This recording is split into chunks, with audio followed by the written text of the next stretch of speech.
पुण्यात फ्लॅट घ्यायचाय. पण कुठे घ्यायचा, कसा घ्यायचा, कुणावर विश्वास ठेवायचा? फसवणूक तर होणार नाही ना? योग्य दरात मिळेल की नाही? मोठं कन्फ्युजन आहे. चला तर मग सर्व कन्फ्युजन दूर करण्यासाठी संपर्क साधूयात सारंग अहेर यांच्या रेरा रजिस्टर्ड ड्रीमोरा रियालिटीशी. संपर्क सारंग सुधाकर अहेर, ड्रीमोरा रियालिटी. मोबाईल नंबर 82 83 93 91 91 आणि 62 62 90 910.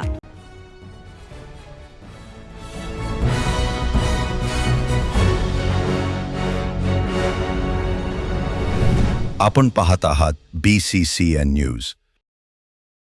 बुलढाण्यात पेट्रोल डिझेल टंचाई आता हिंसक वळणावर.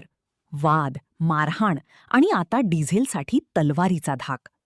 कॅनमध्ये डिझेल दिले नसल्याने ग्राहकाने तलवार हातात घेऊन पेट्रोल पंपावर घातला हैदोस. बुलढाणा जिल्ह्यात पेट्रोल डिझेल टंचाई आता हिंसक वळणावर जाताना पाहायला मिळत आहे. बुलढाणा जिल्ह्यात यापूर्वीच डिझेल वाटपावरून 2 ठिकाणी मारहाणीच्या घटना घडल्या आहेत, तर आता पुन्हा तिसरी घटना समोर आली. खामगाव अकोला रोडवरील पिंपरी गवळी गावाजवळ असलेल्या रिलायन्स पेट्रोल पंपावर मध्यरात्री एक व्यक्ती कॅनमध्ये डिझेल मागत होता. मात्र पेट्रोल पंप कर्मचाऱ्याकडून कॅनमध्ये डिझेल देण्यास नकार देण्यात आल्याने या ग्राहकांनी चक्क हातात तलवार आणि कोयता घेऊन दहशत निर्माण केली. बराच वेळ या नागरिकांनी पेट्रोल पंपावर गोंधळ घातल्याची घटना CCTVमध्ये कैद झाली आहे. या प्रकरणी खामगाव ग्रामीण पोलीस ठाण्यात तक्रार दाखल करण्यात आली आहे. अजून काही दिवस पेट्रोल आणि डिझेलचा तुटवडा कायम राहिल्यास मारहाणीच्या घटना वाढण्याची शक्यता नाकारता येत नाही.